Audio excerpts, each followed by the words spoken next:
अच्छा तो दोस्तों सीन कुछ ऐसा है कि आज ऑस्ट्रेलिया वर्सेस जिम्बाब्वे का पहला मैच था और जिम्बाब्वे ने ऑस्ट्रेलिया को 23 रन से हरा के इस वर्ल्ड कप का सबसे बड़ा अपसेट कर दिया है। जिम्बाब्वे ने दो दफा वर्ल्ड कप में ऑस्ट्रेलिया का सामना किया और दोनों ही दफा जिम्बाब्वे ने ऑस्ट्रेलिया को हराया। एक मैच ऑस्ट्रेलिया का हुआ था जिम्बाब्वे के साथ वर्ल्ड कप में 2007 में, जब ऑस्ट्रेलिया की टीम के कप्तान रिकी पॉन्टिंग थे। तब भी ऑस्ट्रेलिया जो है वो हार गई थी। जिम्बाब्वे ने उस टाइम भी ऑस्ट्रेलिया को 5 विकेटों से हरा दिया था। उस टाइम जो ऑस्ट्रेलिया ने 138 रन किए थे टोटल और 139 जो है वो टारगेट दिया था जिम्बाब्वे को। उसके अंदर जो है एडम गिलक्रिस्ट थे, मैथ्यू हेडन थे, रिकी पॉन्टिंग थे, एंड्रयू साइमन थे, माइकल हसी थे, ब्रेड हॉइस थे, ब्रेड हेडिन थे, ब्रेट ली थे, मिचेल जॉनसन थे। और इतनी बड़ी साइड होने के बावजूद भी जिम्बाब्वे ने ऑस्ट्रेलिया को 2007 में हरा दिया था। और अब जब जिम्बाब्वे ने ऑस्ट्रेलिया को हराया है तो इसके अंदर ऑस्ट्रेलिया की खुद की गलती है। उसकी वजह मैं आपको बताता हूं। अगर हम ऑस्ट्रेलिया का स्क्वाड देखें तो ऑस्ट्रेलिया का स्क्वाड बहुत तगड़ा है। मिचेल मार्श है इसके अंदर, पैट कमिंस है, उसके बाद जॉश हेजलवुड हैं। ये वो प्लेयर हैं जिनको हर हाल में प्लेइंग 11 में होना चाहिए था। लेकिन इन्होंने कहा जी एसोसिएट टीम्स हैं, छोटी टीम्स हैं, अभी इनकी वो कारकर्दगी नहीं है कि इनके खिलाफ जो है अपनी पूरी साइड खिलाई जाए। तो इस वजह से इन्होंने जो है ना तो मिचेल मार्श को दोनों मैचेस खिलाए, ना इन्होंने जॉश हेजलवुड को खिलाए और ना ही इन्होंने जो है वो पैट कमिंस को मैचेस खिलाए। और इसी की वजह से मैं समझता हूं कि आज का मैच भी ये लोग हारे हैं, क्योंकि ये लोग जो बाकी एसोसिएट टीम्स हैं उनको बहुत हल्का ले रहे थे। तो मुंह की खानी पड़ गई। और बहुत बहुत मुबारक हो जिम्बाब्वे को कि जिम्बाब्वे ने दूसरी दफा ऑस्ट्रेलिया का सामना किया T20 वर्ल्ड कप के अंदर और दूसरी दफा भी हरा दिया। आज का मैच बहुत इंटरेस्टिंग है। अगर देखा जाए तो जिम्बाब्वे ने जो है वो पहले बैटिंग करते हुए 169 रन किए और सिर्फ 2 आउट हुए जिम्बाब्वे के, जिसके अंदर मैं समझता हूं कि बेहतरीन किस्म की बारी की ब्रायन बेनेट ने। उन्होंने जो है वो 20 ओवर पूरे खेले और अपनी टीम को जो है वो लेके चलते रहे। ब्रायन बेनेट ने जो है वो 56 बॉल्स के ऊपर 64 रन की इनिंग खेली, जिसमें 7 चौके शामिल थे। और दूसरी तरफ ब्रायन बेनेट का बेहतरीन किस्म का साथ दिया मारूमानी ने, जिन्होंने 21 बॉलों के ऊपर 35 रन की इनिंग खेली 168 के स्ट्राइक रेट के साथ, जिसमें 7 चौके शामिल थे। उसके बाद जो है इनकी पहली पार्टनरशिप बहुत अच्छी लगी जो कि 61 रन की थी। दायरा मैं समझता हूं कि बेहतरीन किस्म का लगा चुके हुए थे। उसके बाद जो है क्योंकि कोई विकेट जाया नहीं की थी जिम्बाब्वे की टीम ने, उसके बाद जो है फिर रायन बर्न और ब्रायन बेनेट के दरमियान में बेहतरीन किस्म की तकरीबन कोई 70 रन की पार्टनरशिप लगी, जिसमें बेहतरीन किस्म के स्कोर किए ब्रायन बेनेट ने भी। उन्होंने जो है वो 45 मिनट क्रीज के ऊपर खड़े रहे और 30 बॉलें खेल के 35 रन की इनिंग खेली, जिसमें 4 चौके शामिल थे।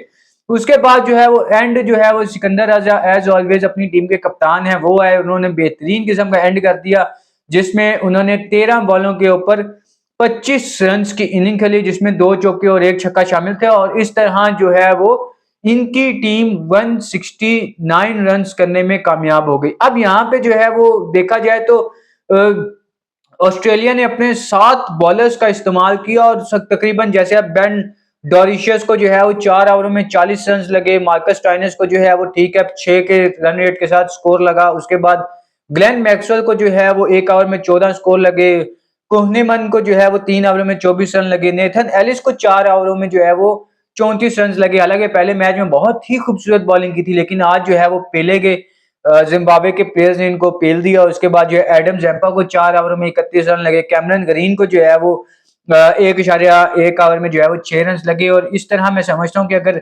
बेन डॉरिशियस की जगह पैट कमिंस खेल रहे होते या जॉश हेजलवुड खेल रहे होते तो शायद जिम्बाब्वे के हालात कुछ और होते और रिजल्ट्स भी कुछ और होते। लेकिन यहाँ पे जो है वो मैं समझता हूँ कि ऑस्ट्रेलिया की टीम ने जो है वो जिम्बाब्वे को बहुत ही हल्का ले लिया था कि शायद कल के बच्चे हैं, ये हमें कहाँ ही हराएंगे, हम तो बहुत बड़ी साइड हैं। तो उसके बाद फिर जिम्बाब्वे ने आज दोबारा पेल दिया, 2007 में पेला था, और आज जो है वो दोबारा खेल दिया। 2007 में भी जो है वो 5 विकेटों से जीत हासिल की थी, जिसके अंदर बेहतरीन किस्म की उस टाइम ब्रेंडन टेलर ने भी ऐसे ही 45 बॉलों के ऊपर 60 रन की इनिंग खेली थी और नॉट आउट वापस गए थे, टीम को जितवा के गए थे। इसके अंदर मसा काजा भी थे और चिगम्पुरा, क्या याद करवा दिया चिगम्पुरा से। चिगम्पुरा की भी एक ना बड़ी अच्छी स्टोरी है, मैं आपको सुनाऊंगा रिलेटेड टू मी, लेकिन जब वक्त आएगा तब सुनाएंगे चिगम्पुरा की कहानी।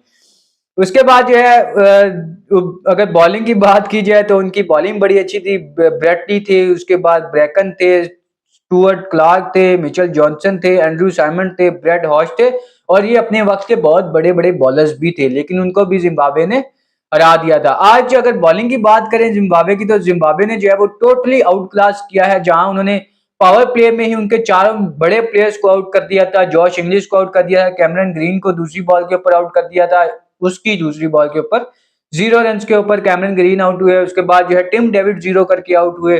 ट्रेविस हेड जो है वो 5वें ओवर में आउट हो गए थे। और यहाँ पे मैं समझता हूँ कि मुजर रबानी और ब्रैड एवंस ने जो है वो ऑस्ट्रेलिया की कमर तोड़ दी हुई थी, क्योंकि दायरे में स्कोर नहीं किए हुए थे। ऊपर से 4 उनके जो मेन खिलाड़ी थे वो भी आउट हो चुके हुए थे।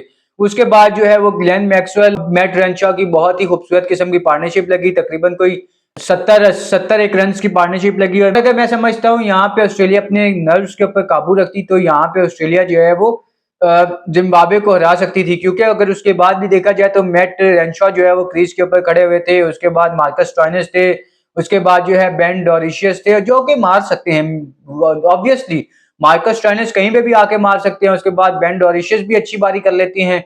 उसके बाद मैट रेंशॉ जो है वो 65 रन कर चुके हुए थे, तो उनसे तो स्कोर की उम्मीद थी, लेकिन वो भी आउट हो गए। उसके बाद जो है मार्कस स्टोइनिस ने भी किसी का साथ नहीं दिया। उसके बाद जो है बेन बेन डोरिशियस ने भी जो है वो मैट रेंशॉ का साथ नहीं दिया। उसके बाद फिर मैट रेंशॉ क्या ही करे। अगर हम ऑस्ट्रेलिया की बैटिंग की बात करें तो जॉश हेजलवुड जो है वो 8 रन बना के आउट हो गए।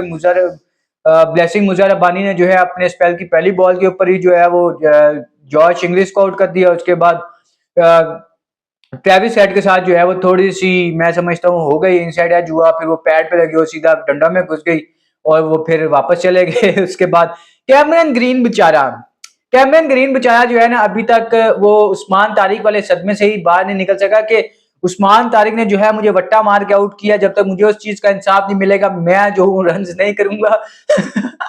और आज भी जो है वो शायद मेरे ख्याल में ब्रैड एविंस ने जो है वो कोई वट्टा शट्टा मारा था और एज जो कि वो आउट हो गया। उसके बाद अगर टिम डेविड की बात करें तो बाउंसर के ऊपर जो है वो लेट हो गए, ग्लव्स लगी और शॉर्ट फाइन लेग के हाथ में चली गई। ग्लेन मैक्सवेल जो है वो बहुत अच्छा जा रहे थे, लेकिन उस बार गलत शॉट मार के आउट हो गए। और इन द एंड अगर हम देखें तो जो बेन डोरिशियस ने शॉट मारा उसके ऊपर जो कैच लिया, मन युंगा ने कैच पकड़ा था फील्ड में डाइव मार के बाउंड्री पे, बहुत ही खूबसूरत कैच था। और मैं समझता हूँ कि वहां पे तो है ना टोटली ही मैच खत्म हो गया था, क्योंकि वही एक लास्ट होप थी। बेन डोरिशियस की बहुत ही खूबसूरत कैच पकड़ा बाउंड्री के ऊपर मन यांगो ने और आउट कर दिया बेन डोरिशियस को, और वहां पे जो है मैच ऑलमोस्ट खत्म हो गया था। तो बहुत बहुत मुबारक हो। और इस टूर्नामेंट में हम लोगों ने कौन कौन से अपसेट नहीं देखे, मतलब होते होते रह गए इतने बड़े बड़े अपसेट।